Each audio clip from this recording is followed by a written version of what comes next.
Raise of hands if you have ever been annoyed or frustrated by a millennial. Okay, so I'd like each of you to take a moment. You can close your eyes if you'd like to kind of be in your own space. I want you to zero in on the thing that annoys you most. That can be a person. It could be someone who works for you that just gets under your skin. It could be a sibling. It could be a child. Or maybe it is a bullet point that you continue to see in marketing papers that you get over and over again. Right? So zero in on the thing that frustrates you most. Okay, and we're going to revisit that later, so hold on to it. Because today, I'm going to try to infuse a bit of empathy into the way that you think about young people today. So my name is Turow Paul. I'm a writer. I live in New York. It's a pleasure to be here. This is an amazing space to come visit, and Oxford itself is just a glorious place to wander around. About 7 years ago, I found myself living in New York City. I'd been a food writer, a traditional food writer, recipe development, writing about restaurants, things like that, and decided to get my master's in writing. I don't know why I decided to do that. It's kind of a pointless degree, but I did. And there I was living in one of the most expensive cities in the United States, getting my master's in writing, okay? So I was broke, totally, totally broke, and everyone else in my program with me also was broke. But I found that during any pause in conversation that was happening during class, people were pulling out their phones and saying, look at where I went to dinner last night. Look at what I made for dinner last night. I realized that food was being used as this new form of social currency and of judgment. I remember feeling deeply ashamed when someone said, have you been to Nomophobia, which is a hip restaurant? And I said, no. And they looked at me like I was a third-class citizen. Like, what is wrong with you? I was like, what's going on? My generation graduated into a recession, right? We have very little hope, really, of ever buying a house, a car, having that big dream that our parents had. Yet, my recession-dented generation is spending an incredible amount of their discretionary income on food. So I started asking why. And please excuse me, I do have a cold, so I'll do my best today. I started asking why. What the heck is going on? And I've been working to understand and answer that question for the last 7 years. So I did spend about 4 years doing specifically research for this book in the United States. And I did my research in 3 ways. So first of all, I shadowed young people across the US who participate in food culture in a variety of ways. So that was everyone from folks who make lists of restaurants that they want to try, all the way to people who said, Mom and Dad, I'm really sorry, I don't want to be a doctor or a banker. I really want to be a craft brewer, or a cheesemonger, or an organic farmer. And then I talked to the leading luminaries in the food scene. So in the US, really the hard hitters here are Anthony Bourdain, Michael Pollan. I worked for Mark Bittman for a year, who was the New York Times food writer for 25 years. And really got to see what their perspectives were on the changing landscape that they really had been a formative part of. But then there were things that I was hearing through these interviews that I wanted to get a deeper understanding of. And my undergraduate degree had been in psychology.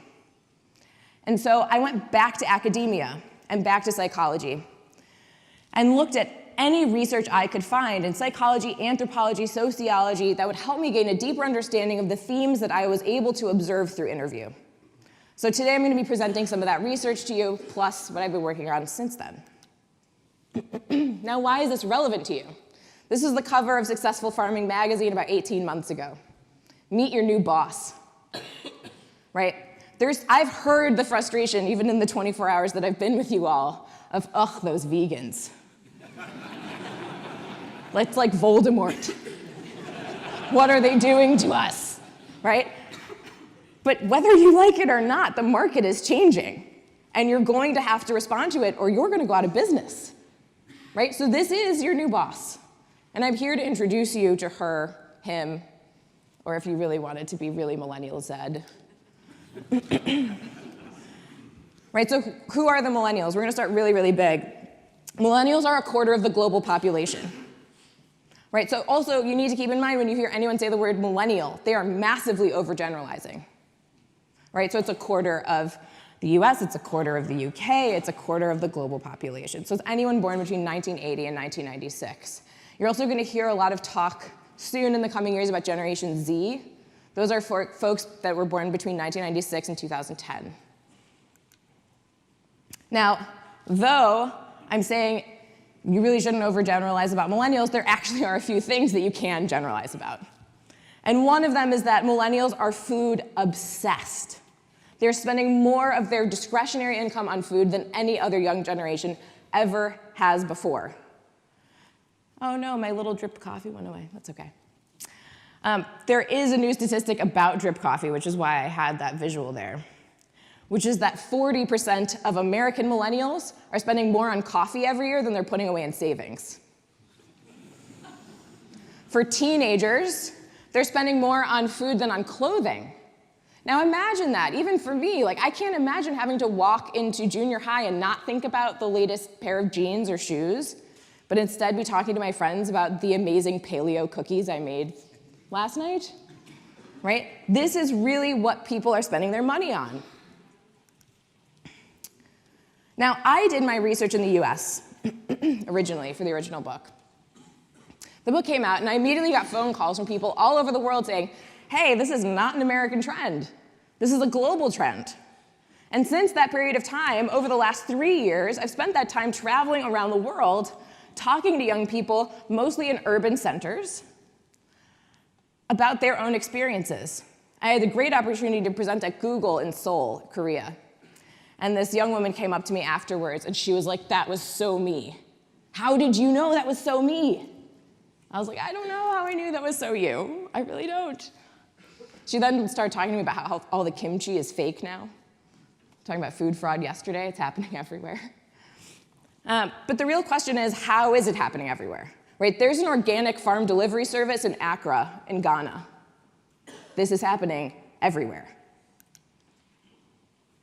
And what I've come to understand is that the other major point about millennials that differentiates them from any other generation before is technology. Right? So you can read a number of different articles that are lamenting, oh my God, what is the effect of my 2-year-old with their iPad? Right? But no one's looking at us. We are the guinea pigs for lives tethered to screens. Developing our own personalities, our form of self-worth, our forms of communication, our social skills, through something that we keep in our pocket. Right? And there are significant ramifications to this. So this is what I call the new dictionary. I did not make up any of these words, they're all real. So the first one on here is nomophobia. This is the fear of not having or not being able to use your cell phone. Okay, this is something that psychiatrists are trying to get entered into the DSM, which is the book that they use to formally diagnose patients. This is the panic that you feel when the battery bar goes red on your phone. You're like, oh my God, I'm gonna be cut off with the entire world, right? The next one on here is anxiety, the phenomenon of mistakenly thinking your cell phone's ringing even when it's not. Raise of hands if you've experienced this. Yeah, some of you are lying. I think everyone's hands should be in the air. Another major one on here is techno stress, right? Which is the sense of being overwhelmed by the constant inundation of information. We actually are receiving more information every day and making more decisions every day than the human brain can actually process, just based on who we are as Homo sapiens, right? So this is making people anxious. So there's a number of companies that are trying to mitigate for this now. You're seeing, in the States, there are a lot of mattress companies that are like, we sell one mattress. Just buy this one. There's a new CPG company that sells one of every item, right? Trying to mitigate for all the other content and decisions that we have to make during the day. Twitter has started to curate their content. If you go on Twitter now, it says something like, in case you missed it, right? Like, why would they do that? Because going onto Twitter is like horribly anxiety-inducing. You like read 5 tweets and they're like, there are 5,000 more for you. It's like, how am I supposed to do this? Right, and the last one on here is a newer one, phubbing, which is the act of snubbing someone in person, looking at your phone instead of looking at them. So I'm just waiting until phub you becomes a saying.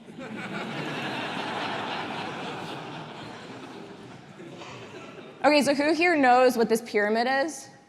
You can shout it out. Maslow's hierarchy of needs. Okay, so Maslow debuted his pyramid, not in this format, in written format, in 1948. And Maslow was the first psychologist to really not look at what makes human beings mad, what makes us crazy, but to look at what makes us flourish, what makes us happy, what makes us feel as though our lives are full of meaning. And he developed this pyramid, and since then there are a number of other people who have come up with different theories, but they all pretty well fit into Maslow's hierarchy. And what I've come to understand, more so honestly in the last 2 or 3 years than before, is how much our relationship with technology is riding up against our most basic human needs. And how people today are mitigating for that by investing their time and money in food, something that's deeply analog. So I'm going to go through Maslow for the rest of the presentation. So step 1, what do you need? What's like your most basic need as a human being? You need to feel safe and you need to feel like you're in control, right? You need protection from the basic elements, right? Like have your cave. But you also need freedom from anxiety and chaos. Now, who here feels like we're living in particularly chaotic times? I certainly do. I stopped reading the news, especially in the States, although since I've been here, I'm like, every time my phone buzzes, I'm like, is there a nuclear war?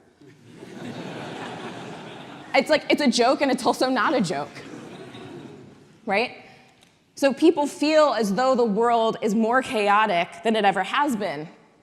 In reality, the world's actually safer than it ever has been, as long as you take the nuclear button away from who shall not be named, the actual Voldemort.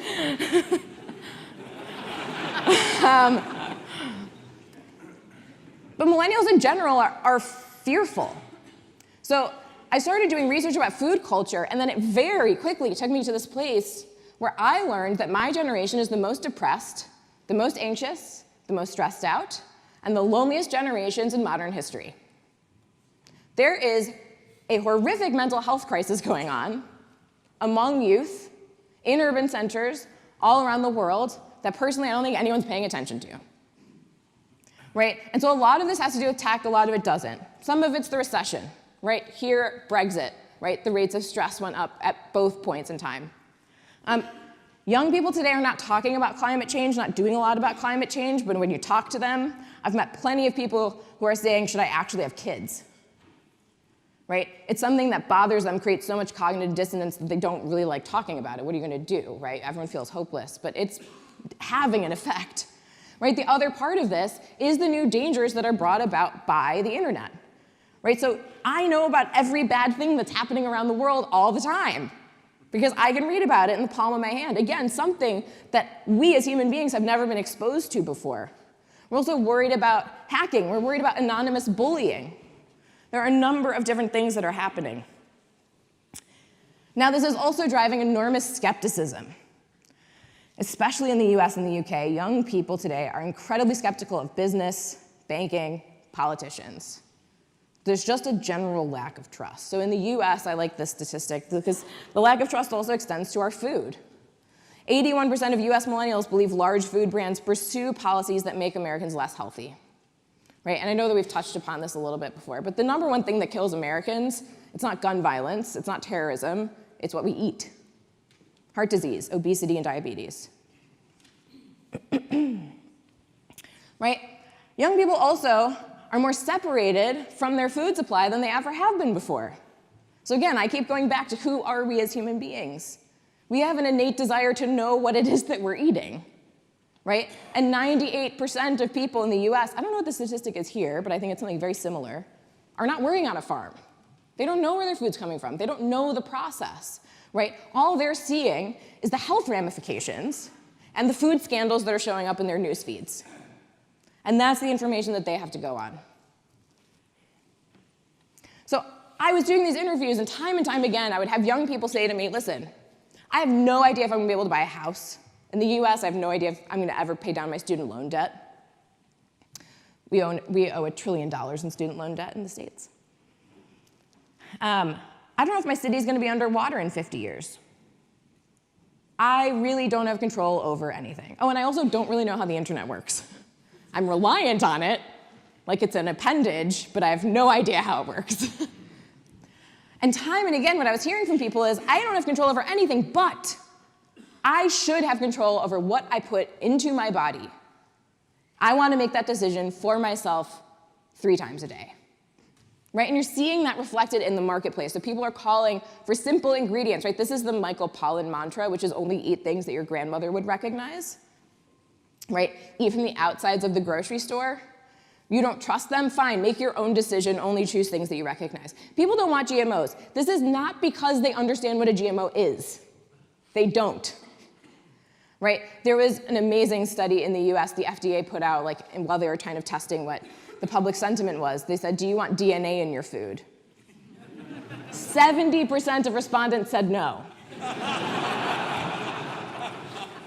Okay? This is not because they understand what a GMO is. It's because they do know that GMOs are being peddled by a giant agrochemical company that's saying, just trust us. If you want the perfect example of what not to do when marketing to millennials, just look at Monsanto. And if you really want someone to blame for the pushback against GMO, I'd say look at them versus these millennials. But really, at the end of the day, people are just looking for things that they feel are tangible, are accessible, they can understand, right? So they're going to cook for themselves. They're going to be looking for brands that are transparent, that are real.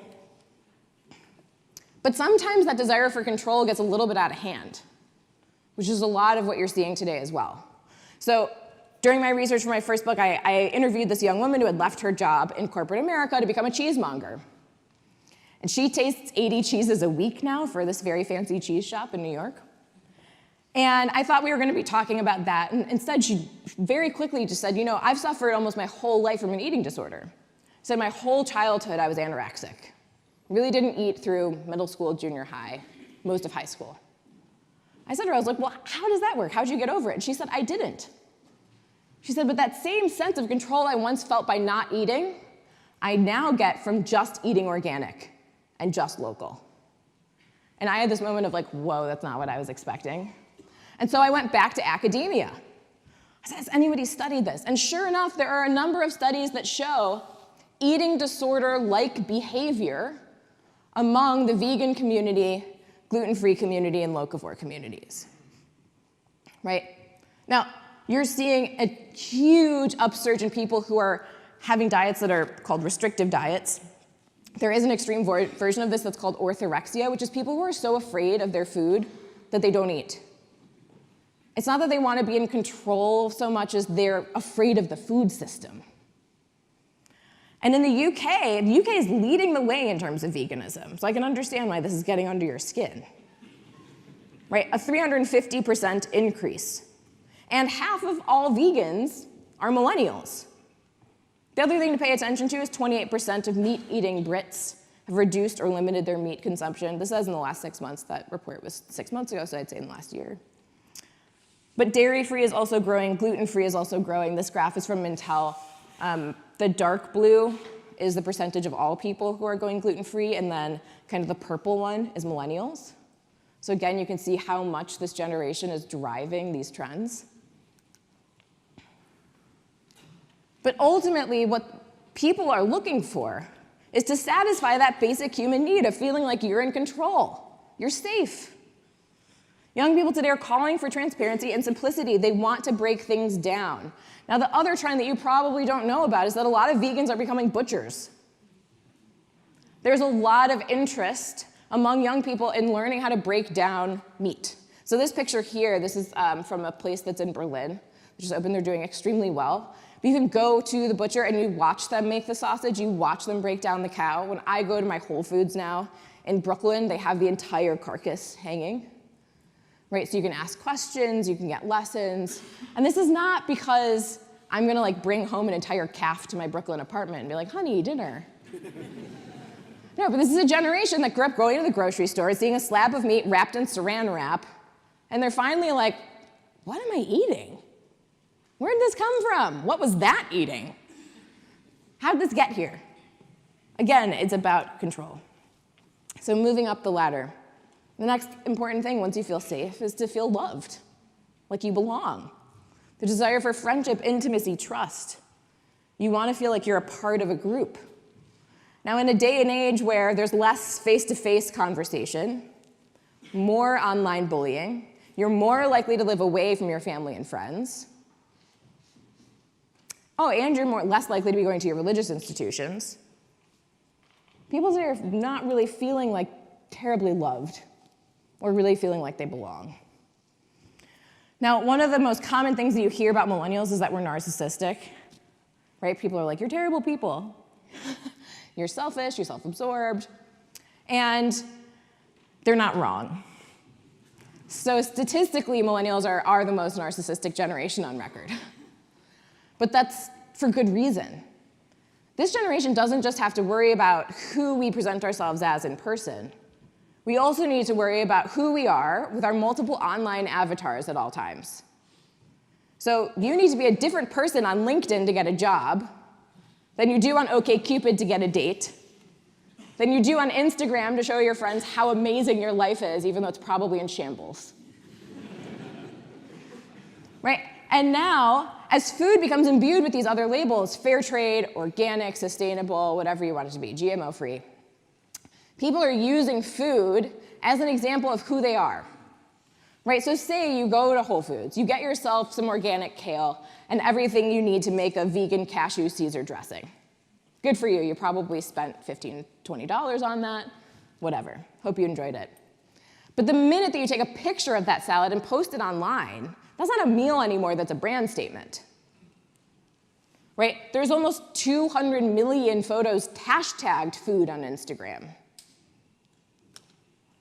I actually read a statistic that 17% of all images on the internet are of food. I haven't been able to confirm that, but I believe it. So the question becomes, when you're taking a picture and posting it online, what are young people trying to say about themselves? Well, so first of all, they're trying to say, I'm educated.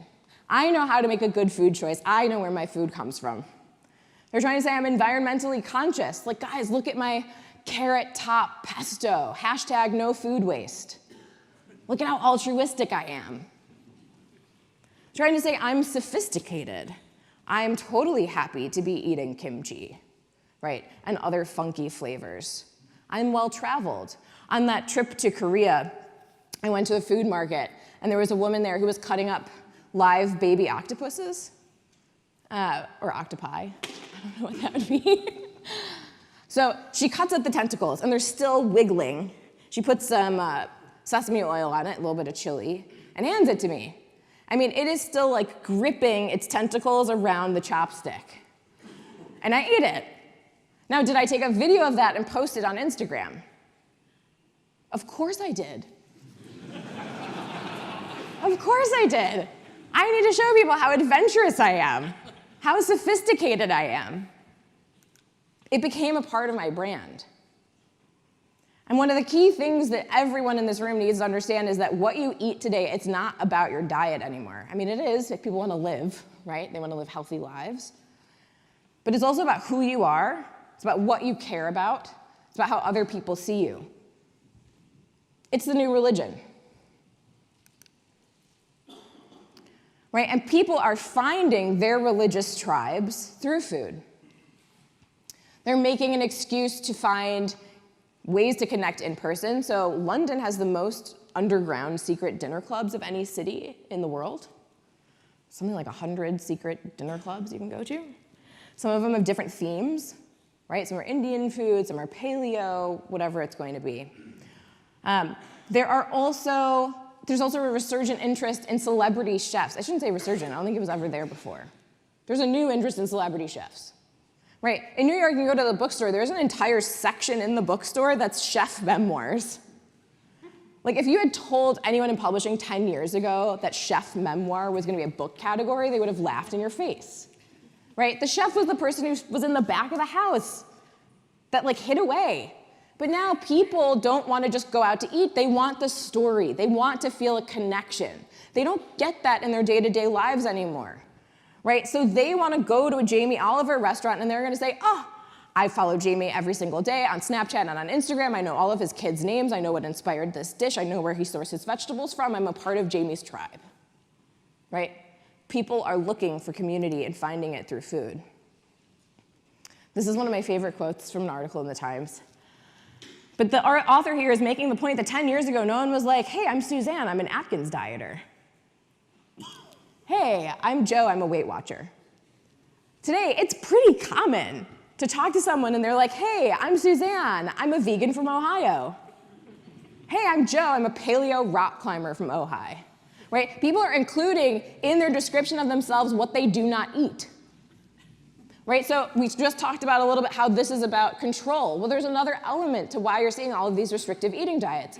It's because each of them carries its own value system, right? So if you say, I'm vegan, some people it's because they don't like death, but for a lot of people it's just that they care about the environment and they're trying to do their part, right? So they care about personal health, they care about environmental health. For paleo, there's like a really strong philosophy to that of like, we're getting things wrong today and we need to look backwards, right? But there are vegetarian and vegan dating sites. You can go to glutenfreesingles.com. Again, people are finding their tribes through their diet. So the last tier of Maslow is finding purpose. It includes achievement, dominance, prestige, respect for yourself, self-fulfillment, personal growth, and peak experiences.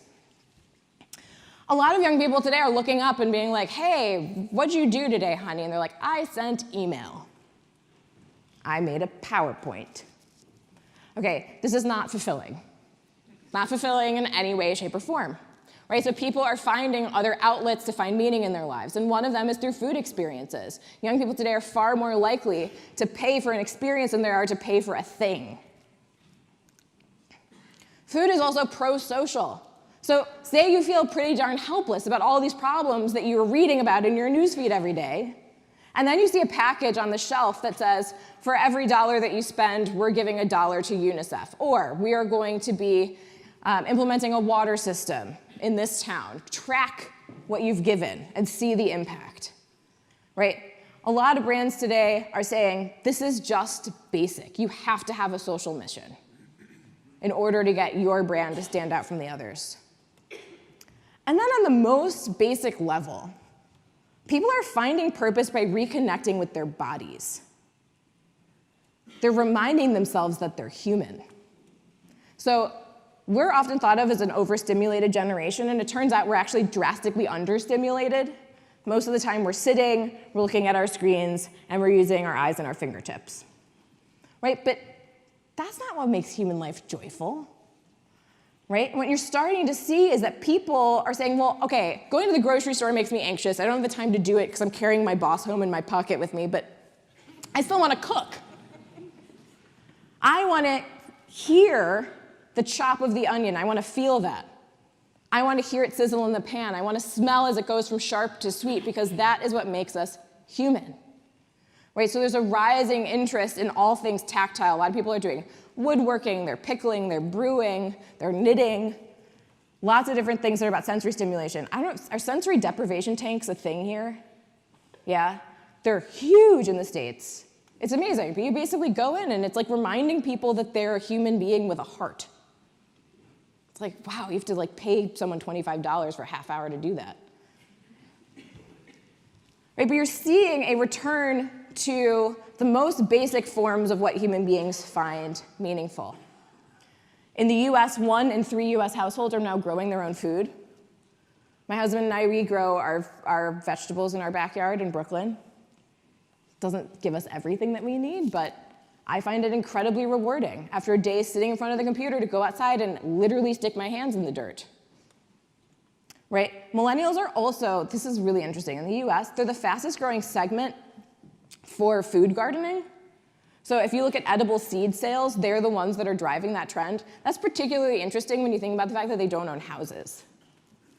So they're driving the edible seed sales by gardening inside or gardening in their backyards or even on their fire escapes. That's actually how I started.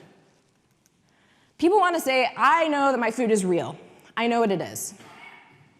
They want to say, my food's transparent. I know exactly where it came from. Right, that Askinosie, that's a chocolate bar. There's a barcode on the back. You can actually track where the beans came from, and then the picture of the farmers on the front.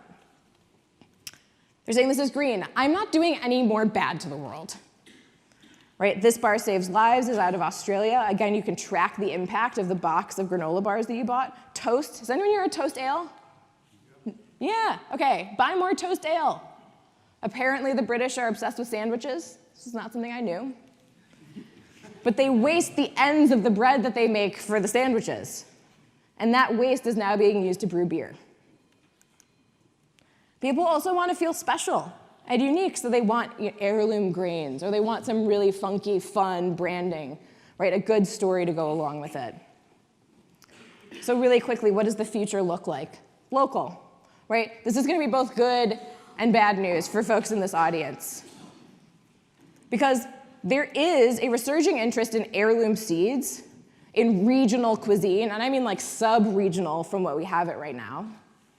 There is also an interest in just growing your own versions of things inside. So especially in restaurant culture now, what a lot of chefs are starting to experiment with is actually growing their own herbs, their own tomatoes, their own berries, and controlling the amount of nitrogen, the amount of water, and changing the flavor profile so that you're going to get a particular type of arugula only at that one chef's restaurant. Food's also going to become personalized. So we've talked a little bit about the detrimental health effects of food. We are also on the precipice of really understanding the power of food to act as medicine. So I don't know if this is going to excite or scare people, but nutrition scanners are going to be a thing. They're already coming onto the market. So Target, a giant retail site in like a marketplace in the US, tested out, well, what would people pay for? So they put a nutrition scanner out, and they allowed you to scan the nutritional density of your apples and pay based on the nutritional density. They're trying to see how interested are people in this. This, to me, is the future of food. We're talking about soil health, right, which is absolutely essential if we want to keep growing food at all. But what most people don't realize, most consumers don't realize, is your soil health also depicts how nutritious what grows from that soil is. It also depicts the flavor, right? And so people are going to start to care about those things, both from a personalized microbiome aspect, but also from the foodie kind of social status aspect. Alternative proteins. Last night's debate was super interesting. My personal perspective is that by 2100, no one's going to be eating meat unless they've raised it themselves or their neighbor did. It's just not practical. People are going to be eating different forms of meat. So I had this burger in San Francisco a couple months ago. This is the Impossible Burger. I didn't know I wasn't eating meat until someone told me. I had no idea. It's made out of plant proteins. The other part of this is people are kind of recreating these immersive food experiences. Again, kind of amplifying the sensory experience, saying we need to connect with other people. You need to have, this didn't start exactly where I wanted it to, but you can, hopefully you'll be able to see, there's a room where they're projecting sounds, they're projecting video. It's entirely all-encompassing. You're feeding one another. And there are a number of these restaurants that are popping up. So just to summarize, what are people looking for? People are looking for products for food that support their individuality, that make them feel safe, right? That help them meaningfully connect, but also to celebrate what's real. They want food experiences that will help them create lives of purpose, big and small. So the question I would leave you with is, are you ready for this food future?